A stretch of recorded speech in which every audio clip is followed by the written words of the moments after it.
Alors, bonsoir, bienvenue pour ce 5e épisode de nos méditations pour reprendre corps.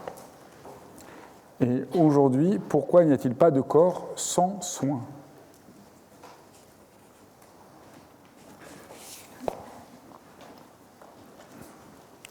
J'essaye d'explorer l'énigme de ce que c'est qu'être un être corporel. Voilà, au fond, l'énigme, et comme je le dis chaque séance, c'est comme dans les séries télévisées, je ne regarde jamais, mais j'imagine, il doit y avoir au début un bref résumé ou le thème. Alors, le thème, c'est pourquoi lorsque je nage ou quand je danse, j'ai un rapport immédiat à mon corps comme joie, plénitude. Il y a une certaine jubilation. Alors, je ne sais pas pour vous si c'est nager, danser, mais c'est vraiment des moments où on sent la plénitude de ce que c'est qu'être un être corporel. Mais étrangement, notre manière de parler du corps n'est pas du tout à la hauteur de cette expérience tout à fait simple. Moi, ce qui m'intéresse, c'est juste cette expérience, je nage, quel bonheur, pourquoi dès qu'après on parle du corps, c'est perdu. C'est ça que j'interroge. Et j'interroge par exemple le fait que lorsqu'on parle du corps, on ne pense pas du tout aux soins. Que même le rapport au corps est un rapport tout de suite technique.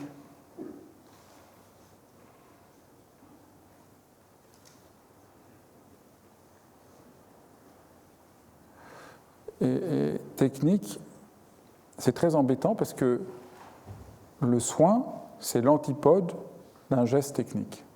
C'est ça que je voudrais essayer de montrer. Donc, tant qu'on n'a pas vu ça, quelque chose de fondamental nous échappe. Qu'est-ce qui prend soin de mon corps aujourd'hui ? Tout ce dont on parle, maintenant les chaînes de massage, la plupart des activités sportives, la médecine, tout ça ont leurs vertus, mais il y a quelque chose qui est oublié, très très fondamental. C'est-à-dire, l'exemple, je n'ai pas pensé à ça, mais au fond, l'exemple du médecin est un très bon exemple parce que c'est remarquable, admirable, qu'il y ait des médecins. Donc mon point de vue n'est pas du tout un point de vue critique. C'est plus compliqué avec le sport, c'est plus compliqué avec le massage industrialisé comme il est devenu. Mais le médecin, c'est extraordinaire. Moi, j'étais malade il n'y a pas longtemps. Le médecin m'a ausculté. C'était vraiment très bien. Il m'a dit ce que j'avais, ce que je devais faire. Mais ça n'épuise pas ce que signifie prendre soin du corps.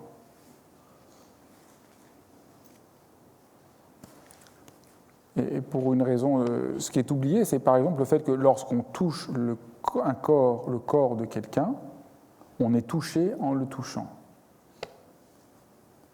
Pas le médecin, puisqu'il est dans un autre rapport. Et ce rapport est juste. Encore une fois, entendez bien, c'est pas du tout mon propos n'est pas un propos critique. C'est bien qu'on ait un rapport technique avec le corps de temps en temps. Mais ce qui est important, c'est que, est-ce que ça épuise ? Non. Qu'est-ce qui est oublié ? C'est fondamental. Et ça nous rend très malheureux. Je crois que nous sommes très malheureux. Non, c'est pas bien dit. Je crois que l'élément là où nous sommes très malheureux, chacun d'entre nous, parce que je souhaite que vous ne soyez pas tous très malheureux, mais l'élément où vous êtes très malheureux, là où vous êtes malheureux, ça vient, pour une très grande part, du fait que la présence à votre corps, qui implique le fait d'en prendre soin, est absolument oubliée. Il n'y a pas de place du tout pour ça. Le corps est, si vous voulez, le corps uniquement physique, un ensemble de mécanismes. et pas ce corps, c'est très compliqué à dire en français, ce corps vivant, ce corps propre, qu'est notre corps.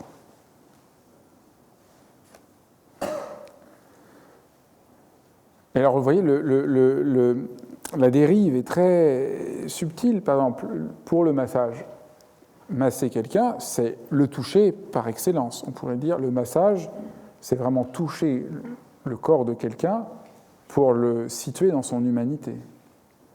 Mais aujourd'hui, presque tous les lieux où on fait des massages, on les fait selon des protocoles, où il s'agit de suivre un protocole et plus du tout de toucher le corps. Ce n'est pas du tout la qualité de présence qui compte. C'est l'ensemble mécanique des gestes. Et ça, c'est presque inaudible, vous voyez ? C'est bizarre, c'est très... Je parle de temps en temps de ce sujet-là, et souvent, c'est complètement inaudible. Pourtant, tout le monde comprend l'expérience que j'ai décrite du bonheur de nager, qui n'est pas une expérience technique. Mais on n'arrive pas à tenir ça comme si... Et en fait, si on va jusqu'au bout, on ne masse jamais un corps. On masse toujours un être humain. À l'instant où on masse votre corps, on ne vous masse plus. Et donc, il y a quelque chose qui fait défaut. Prendre soin, il n'y a de corps qu'en tant qu'on en prenne soin, parce qu'à l'instant où j'en prends soin, je ne suis plus en rapport à un corps, je suis en rapport à un être humain dans l'ensemble de son humanité. Et quand sommes-nous touchés comme un être humain à part entière ? Quand la dernière fois avons-nous été touchés ? Aujourd'hui, il y a peut-être presque plus que la sphère érotique où on parle encore de... Alors c'est très très embêtant que ce soit à cet endroit-là, parce que c'est trop étroit. Le corps est devenu une machine, le corps est devenu un mécanisme. Il y a un mécanisme qu'il s'agit de comprendre, et on a oublié tout le reste. Alors c'est très étrange, je vais me permettre de faire le philosophe pendant quelques minutes. C'est très étrange parce que tout le monde pense que c'est Descartes qui est responsable de ça. Peut-être vous avez fait un minimum de philosophie, vous allez dire « Ah oui, ça c'est Descartes, la dualité du corps et de l'esprit. Substance étendue, substance pensante. » Mais en fait, ce n'est pas du tout vrai. Ce qui intéresse Descartes, c'est l'union de l'âme et du corps. Et pour Descartes, pour toucher l'union de l'âme et du corps, certes, la métaphysique ne nous aide pas, mais il faut vivre. Dans les lettres, Descartes parle beaucoup de ça, parle vraiment, pour découvrir l'union de l'âme et du corps, c'est compliqué à penser, mais tout le monde le vit très bien. Et il faut partir du corps pour toucher l'âme. Ce qui fait que le philosophe Alain, qui est un philosophe cartésien, ne cesse de parler du corps pour parler de la psyché, de la psychologie, des problèmes qu'ont les gens. Il ramène toujours à partir du corps, parce qu'il est vraiment cartésien, donc l'antipode de ce que les gens croient de Descartes. Au fond, Descartes est très aidant parce que ça nous sort d'un rapport trop psychologique à notre existence en redonnant droit à notre corps. Par exemple, remarque ultra-cartésienne de Alain, si vous voulez penser justement, écrivez justement. Et par exemple, autre remarque d'Alain, maintenant ça n'a plus beaucoup de sens parce qu'on n'écrit plus à la main, mais remarque d'Alain, ne jamais raturer. Quand vous écrivez une dissertation, un texte, ne raturez pas. Pour vraiment faire l'expérience de la pensée.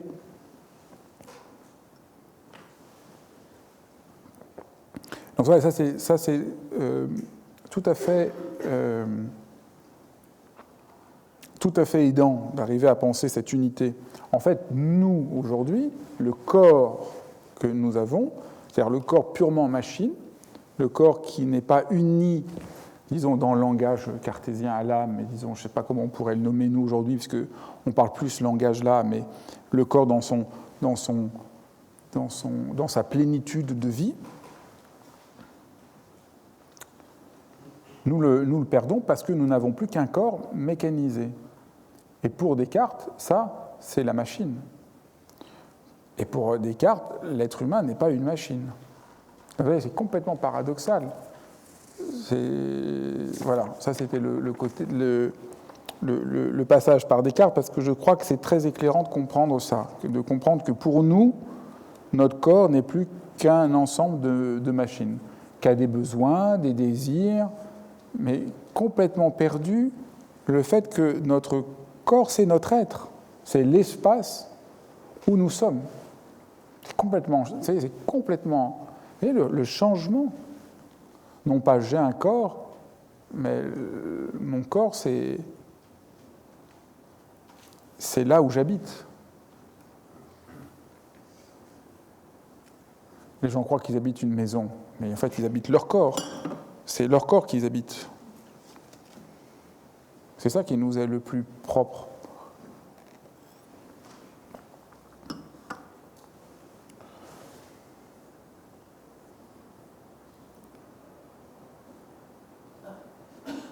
Chaque fois que j'ai rapport au corps d'un être humain comme un ensemble de choses, comme un objet, j'ai perdu son humanité. Or, la plupart du temps, c'est ça qui se passe. J'ai chosifié, si vous préférez, on pourrait dire, trop souvent, notre corps est chosifié. Notre corps est corps physique, mais il n'y a pas de corps physique. Nous n'avons pas de corps physique. Voilà, ça c'est bien. Je suis content d'avoir dit ça.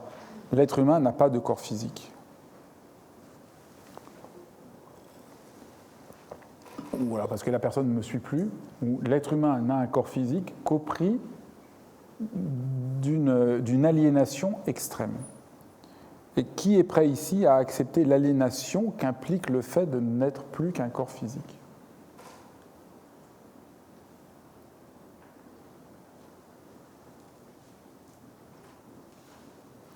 Et le drame de notre temps, c'est que, comme le corps est physique, alors on dit, mais il faut bien remettre un peu de l'esprit. Donc on parle du somatique, et donc on parle du psychosomatique. Mais le psychosomatique, c'est une catastrophe, puisque c'est comment réunifier ce que j'ai déchiré. J'ai déchiré d'un côté le corps physique, de l'autre, j'ai inventé un truc bizarre qui s'appellerait la psyché, comme s'ils étaient séparés, et après j'invente la psychosomatique pour essayer de lier les deux. Là, vous êtes cuit. Parce que si vous entendez bien, si vous êtes juste un tout petit peu à l'écoute, juste du simple fait de ce que c'est, si vous avez déjà une fois dans votre vie nagé ou dansé, votre corps, il n'était pas physique, là.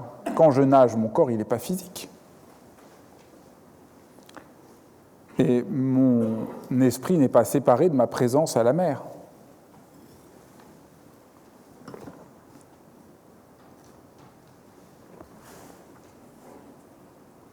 Ça, c'est une très profonde douleur de n'être jamais pris, considéré, touché comme un corps vivant. Pourquoi chaque fois que pourquoi être touché, c'est être accueilli, posé dans son humanité.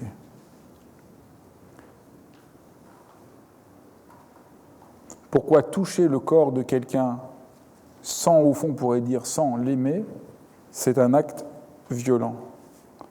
Comment le fait de prendre soin, c'est toujours un acte qui implique une dimension bienveillante. On ne peut pas toucher quelqu'un sans bienveillance, sinon on l'a déjà objectivé. Je n'ai pas besoin d'être bienveillant quand je touche un verre, et en même temps, c'est même pas vrai, vous voyez, j'allais dire ça. Je n'ai pas besoin d'être bienveillant quand je touche un verre, mais je ne peux pas avoir rapport, je ne peux pas toucher la main de quelqu'un de la même manière. Quand je touche la main de quelqu'un, je suis obligé d'être avec la personne entière. Donc d'emblée déjà, je ne peux la toucher que d'une certaine manière en prenant soin et en étant pris, moi aussi, par cette main. Mais c'est faux, parce que le verre est déjà une chose, et j'ai déjà rapport au verre comme chose. Là, j'ai rapport au verre, donc j'ai déjà, d'une certaine manière, un rapport qui n'est pas du tout objectivé non plus au verre, mais c'est peut-être trop difficile. Mais si vous avez déjà lu un poète, vous pouvez entendre ce que je dis. Toucher un verre, c'est déjà avoir un rapport à plein de choses. À ce qu'il peut recueillir, etc., toute une histoire. Mais je ne veux pas vous perdre. Voyez déjà ce que ça peut vouloir dire de toucher une main de quelqu'un. Tout ça, c'est très, très, très difficile à dire parce qu'on ne le dit plus, donc on ne le sait plus, alors que c'est très, très ordinaire. Qu'est-ce que ça veut dire pour un infirmier de toucher la main de quelqu'un? Est-ce qu'il le touche comme une main, comme un objet, comme un numéro, ou la main d'une personne? Qu'est-ce que ça change? Quel est ce changement si radical?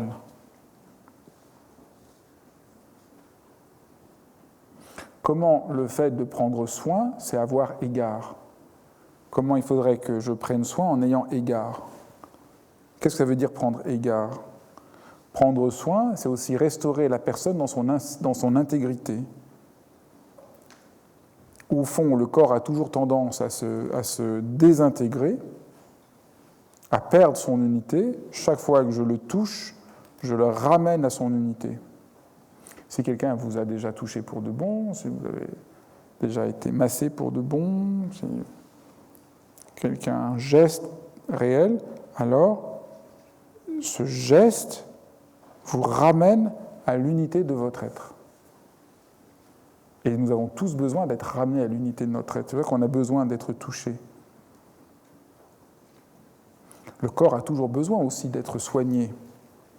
Notre corps est souvent malade, fragile, blessé. Comment on prend soin du corps? Est-ce que le prendre soin du corps n'est qu'un geste technique? Est-ce que ça peut suffire dans une vie sur le long terme?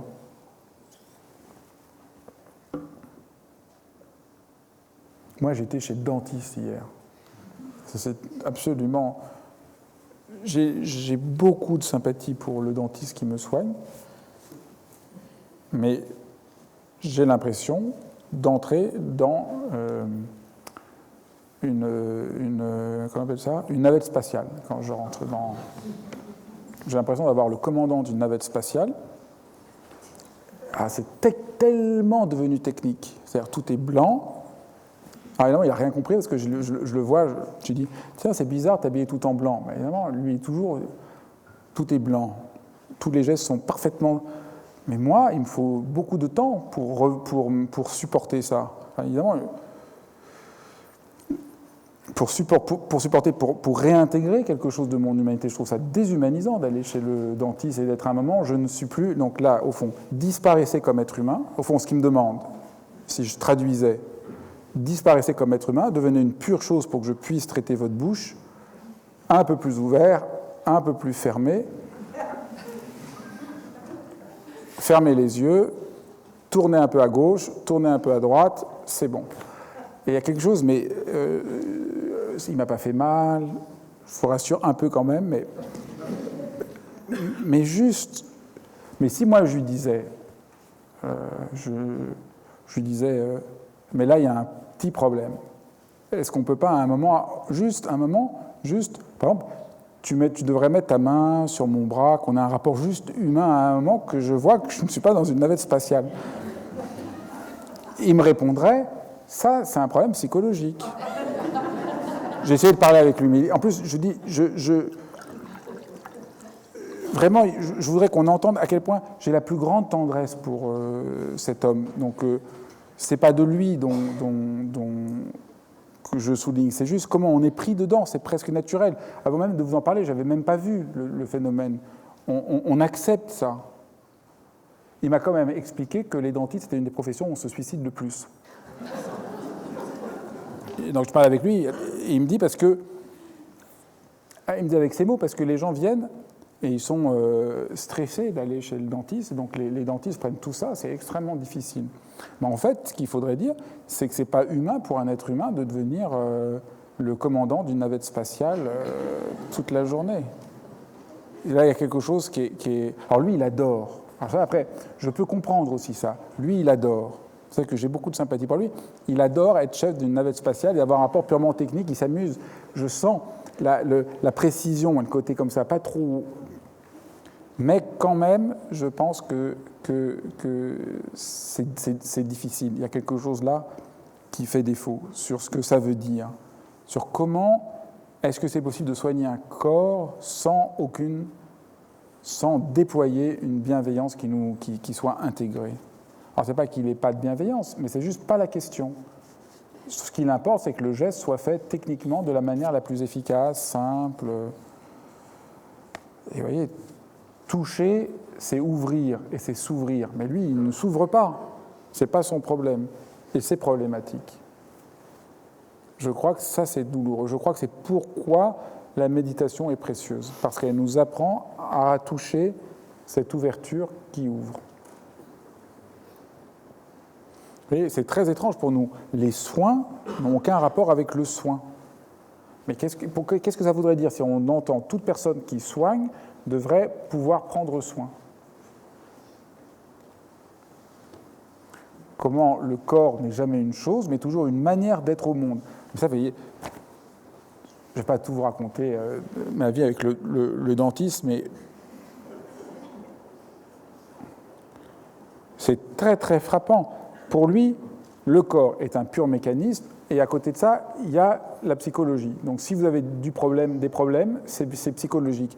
Mais il ne comprend pas quelque chose qui est complètement autre, que le corps est toujours d'emblée une manière de se situer dans le monde. Le corps, c'est pas qu'il y a le corps un mécanisme, et puis après il y a la psyché qui vient par-dessus. C'est pas du tout notre expérience. Quand je nage, ce n'est pas mon corps qui nage et mon esprit qui vient par-dessus. C'est une entièreté de joie qui est un rapport tout entier que j'ai à ma vie, au monde. Et ça, vous voyez, je pense que là, c'est frappant. On comprend ce qui se passe quand je nage, mais c'est plus le même corps que j'ai quand je vais chez le dentiste. Et ça, c'est très étrange. Et ça, c'est pour moi même très douloureux. Et comme chaque semaine, je voulais vous montrer une œuvre d'art, parce que je pense que les œuvres d'art essaie d'éclairer quelque chose sur cette expérience-là qui est difficile à formuler. Et j'ai choisi aujourd'hui un des plus grands tableaux de l'histoire de la peinture occidentale, qui est le Retour du Fils prodigue de Rembrandt, qui se trouve au musée de l'Ermitage, qui est un tableau immense, qui est insoutenable à voir, parce qu'il est d'une telle intensité émotionnelle, d'une telle intégrité, d'une telle profondeur de pensée de ce que ça veut dire toucher, que moi, quand je l'ai vu, j'ai cru que j'allais m'effondrer. Je ne m'attendais pas du tout à ça.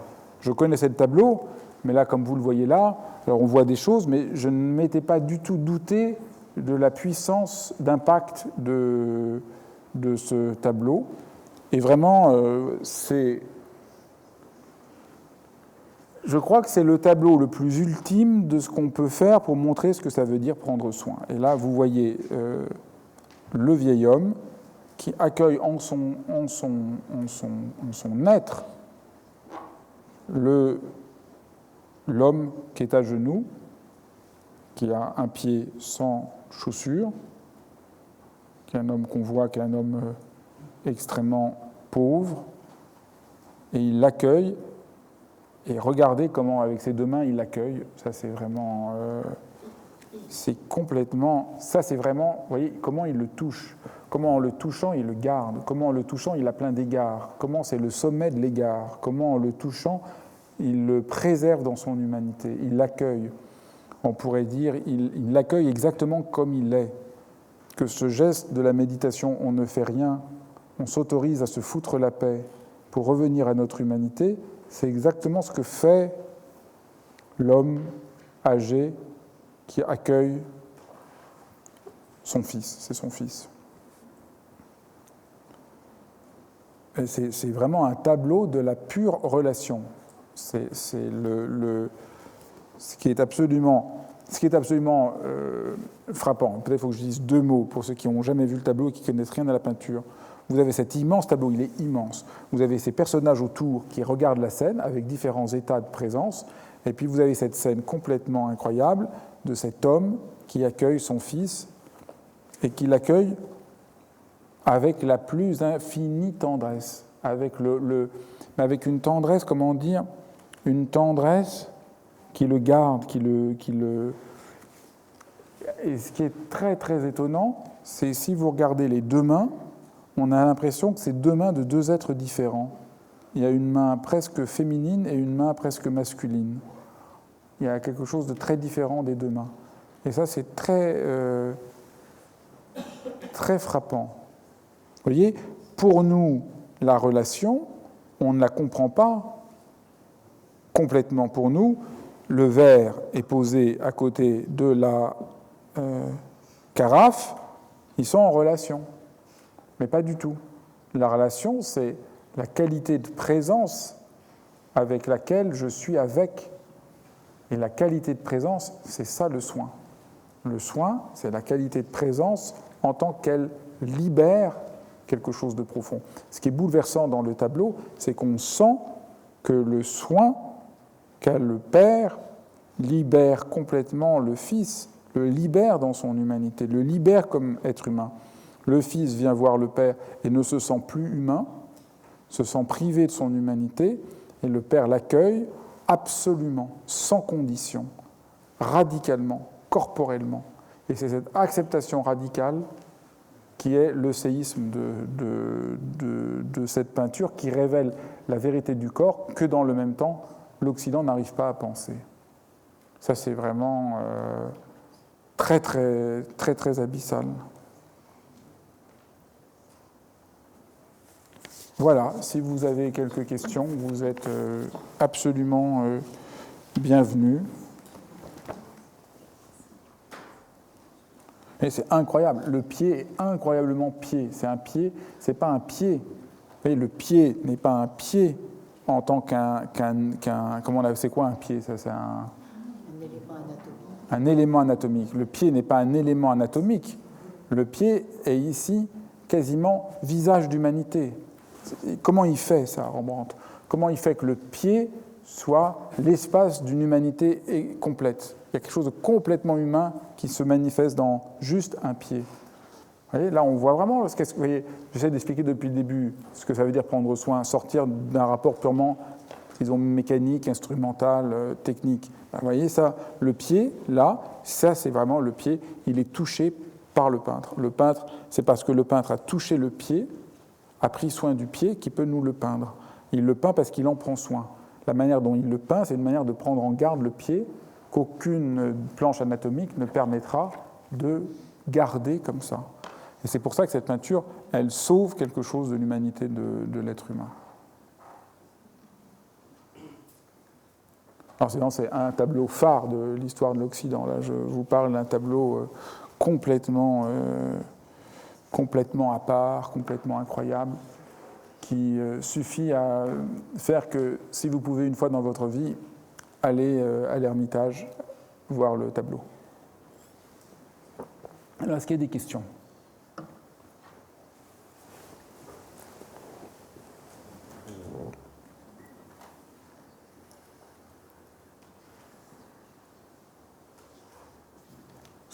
Si quelqu'un nous touchait comme Rembrandt touche la peinture pour montrer ça, je crois que nous toucherions ce que, dans les traditions orientales, on appelle l'éveil, sur le champ.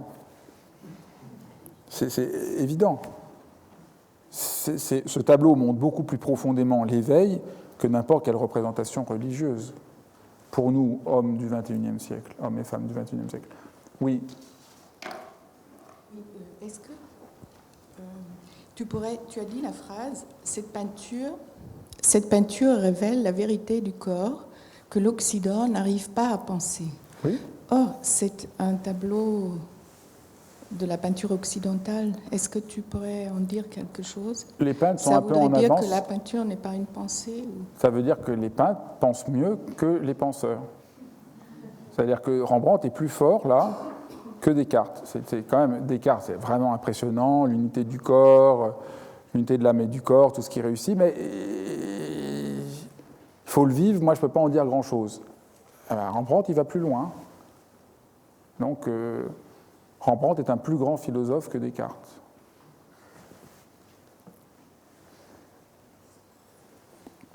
Alors c'est incompréhensible, puisque comme les gens pensent que la peinture, c'est lié à la question du beau, et la philosophie, c'est lié à la question de la vérité, on ne voit pas trop le rapport entre les deux. Mais en fait, si vous arrivez quand même à suivre, Rembrandt, il est en rapport à la question de la vérité de l'être humain, de manière...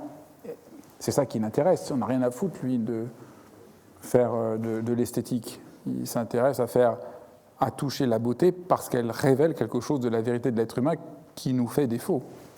Et là, il y a quelque chose d'absolument héroïque, grandiose chez Rembrandt.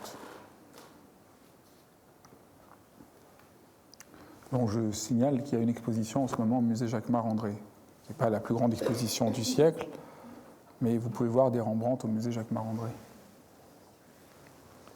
Puisque le Louvre, ils sont en travaux, donc on ne les voit plus. Est-ce qu'il y a une autre question ?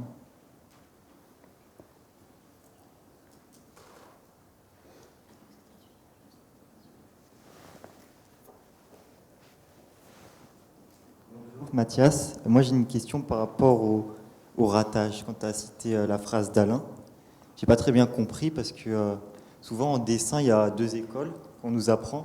C'est une où on dessine directement, par exemple, au stylo, etc., sans ratage, c'est-à-dire qu'à chaque fois on doit refaire le dessin, et une autre où on corrige à chaque fois à la gomme.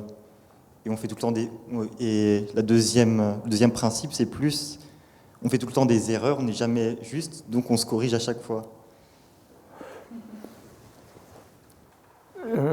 Alain, mais moi je ne suis pas Alain, hein, mais Alain dirait ça vaut la peine d'essayer de ne pas gommer tout de suite, pour vraiment assumer nos erreurs. Parce qu'en assumant nos erreurs, on va avancer. Si on gomme tout de suite, on ne va pas au bout du geste et du fait qu'on doit apprendre par le geste à toucher la vérité. Mais je ne sais pas s'il a raison ou pas, hein, mais je trouvais que c'était éclairant dans le rapport au corps. Mais surtout, ce qui m'intéresse, c'était de montrer comment Descartes passe par le corps pour toucher l'âme. Et que nous, on ne fait pas du tout comme ça. Pour nous, le corps est purement une machine, et pour nous, si on veut toucher quoi que ce soit, il faut que ça passe par la psychologie. Et ça, c'est catastrophique. La psychologie est aussi catastrophique. Et la psychologie est l'envers de la mécanisation du corps. Il n'y a de psychologie que s'il y a une mécanisation du corps. Si le corps est un corps, le corps que peint Rembrandt est un corps sans psychologie. Parce qu'il n'a pas séparé le corps de la psychologie. La psychologie, c'est une invention diabolique. Puisque là où il y a de la psychologie, enfin diabolique, j'y vais un peu trop fort quand même, est une invention, je me corrige, vous voyez, c'est une invention malheureuse. La psychologie est une invention malheureuse parce qu'elle entérine le fait que mon corps est séparé de mon esprit. Et c'est un grand malheur. Et ce qu'il faut penser, c'est comment c'est ensemble. Vous comprenez, en plus tout le rapport avec la méditation, quand vous méditez, vous redevenez corporellement vivant, humain. Et c'est ça qui guérit si profondément les gens. Oui. Merci. Je voulais juste rectifier quelque chose au niveau de la psychologie quand vous dites que c'est complètement détaché du corps. J'ai une certaine expérience dans le domaine et en psychologie, on fait justement à un moment donné intervenir le corps. Donc on n'est plus dans la psychologie, c'est autre chose. Puisque le terme même de psychologie, ce serait la prétention du terme même de psychologie, c'est qu'il y aurait quelque chose comme une logique de la psyché séparée du corps. Après, qu'il existe des tas de courants, donc ils ne sont plus psychologiques. Donc c'est formidable.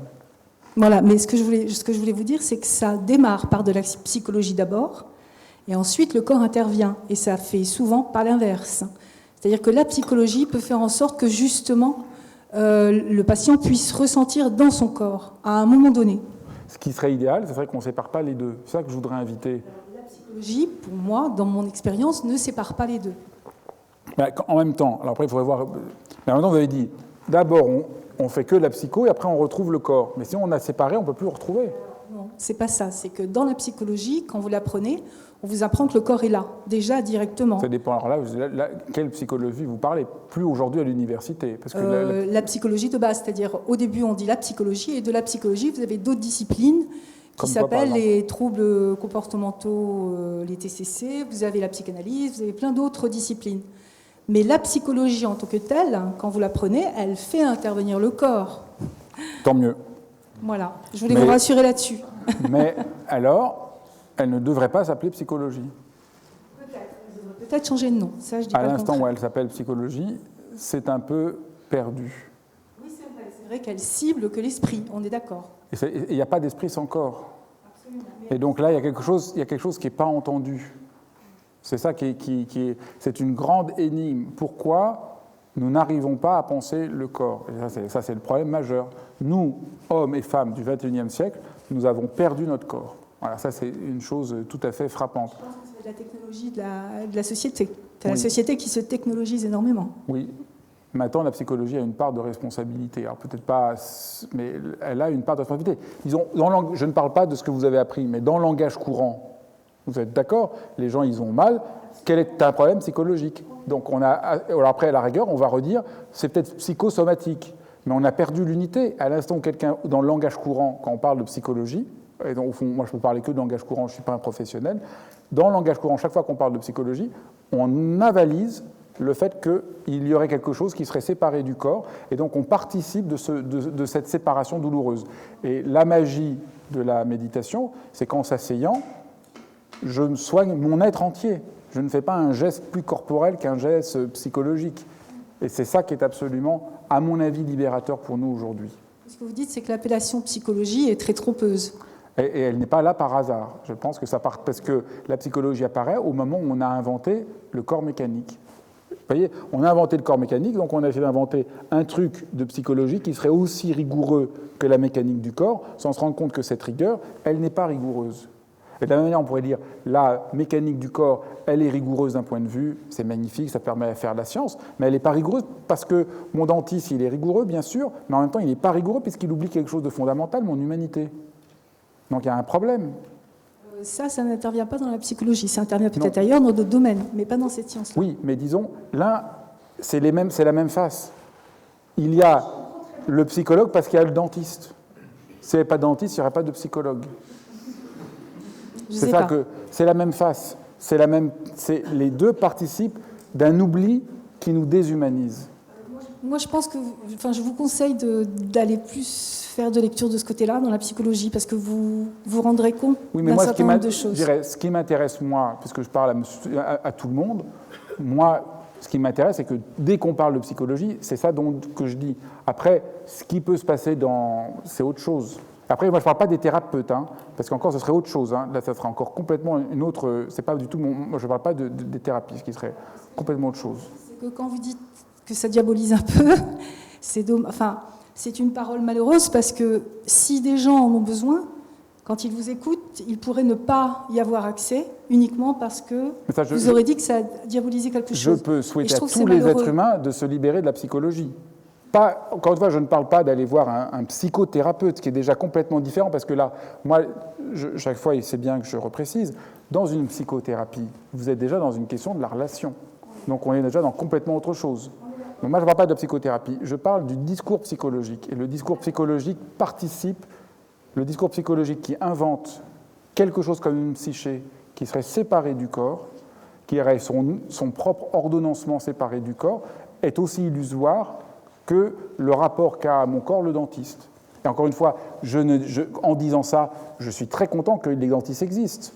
Donc et je ne nie pas que la psychologie peut avoir des vertus, mais en oubliant quelque chose, elles nous le font payer très cher. Voilà, c'est ça que je voudrais essayer de montrer. Et pour bien préciser, je redis à nouveau, la psychothérapie est complètement autre chose. Parce qu'il se passe quelque chose comme une relation. Et dans la relation, on retrouve absolument l'humanité. Donc on est complètement déjà ailleurs. Et on pourrait dire la même chose, on pourrait dire, oui, bien sûr, tout ce que tu dis sur le dentiste, c'est vrai, sauf que le dentiste a quand même une relation avec toi. Donc par là, il y a quelque chose quand même qui reste humain. J'ai bien compris.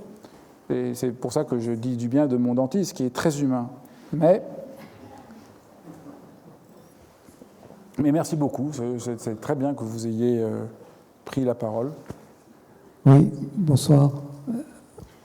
Norma, est-ce que tu pourrais préciser qu'est-ce que ce serait un dentiste humain? C'est-à-dire, il te touche tout en te soignant? Je ne sais pas. Mais par exemple, moi je disais, je ne sais pas. C'est un certain rapport de présence, un certain rapport d'entente, une certaine entente de ce que c'est le corps humain.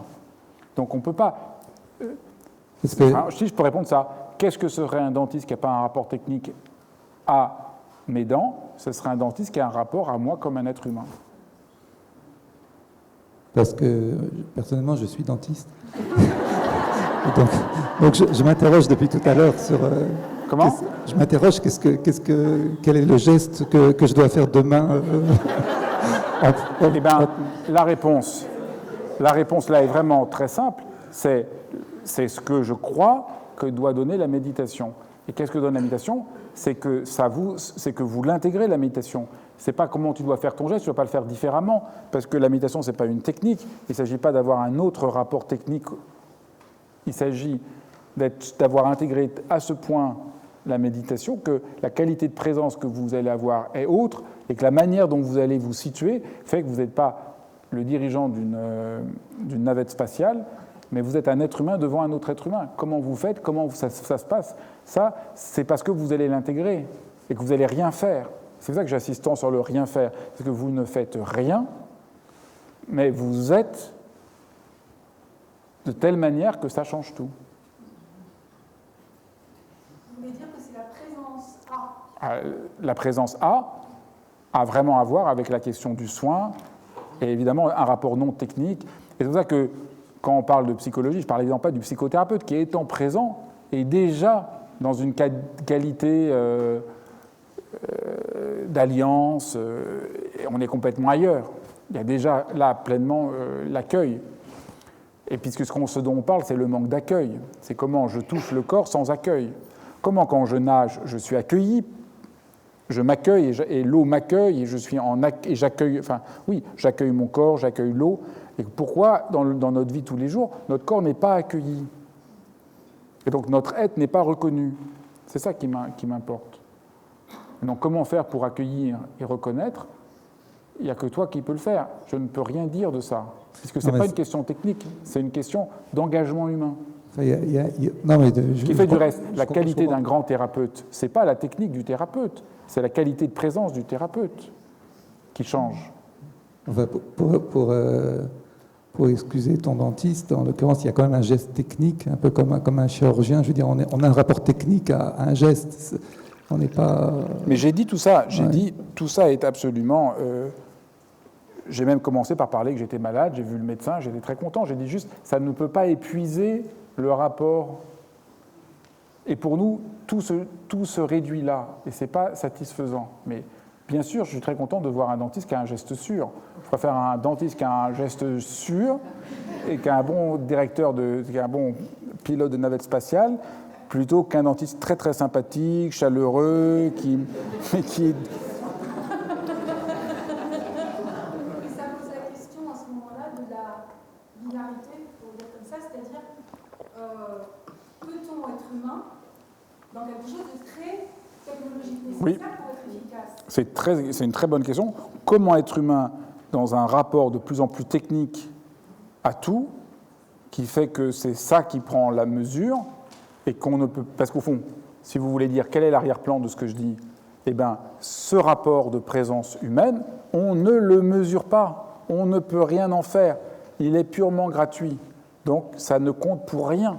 Alors que la pertinence du geste technique, on peut le mesurer, on peut être encore plus efficace, on peut aller plus vite pour le faire, et donc aujourd'hui, tout est mesuré comme ça, et on est en train de rendre la situation, par exemple aujourd'hui pour les infirmiers et les infirmières, intenable, parce que ne compte que la rapidité d'un geste technique et plus du tout ce que ça veut dire l'accueil et le soin.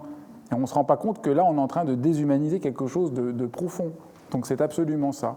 Et c'est pour ça que je dis que la méditation est un geste révolutionnaire aujourd'hui. Et que cette question qui pourrait sembler complètement accessoire, qu'est-ce que ça veut dire que pourquoi il n'y a pas de corps sans en prendre soin, est en réalité une question politique aujourd'hui absolument centrale.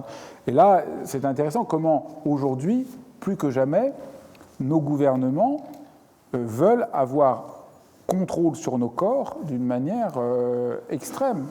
Cette obsession cette manière de gérer, de mettre en ordre, amène à un contrôle qui est encore beaucoup plus radical. Foucault avait essayé d'énoncer la manière dont l'État prend pouvoir sur les corps humains, et aujourd'hui on assiste à des choses encore plus radicales, et dont la question de la présence devient une question encore de plus en plus centrale, parce que c'est ça qui est absolument perdu. Voilà, je pense que nous avons bien travaillé pour ce soir.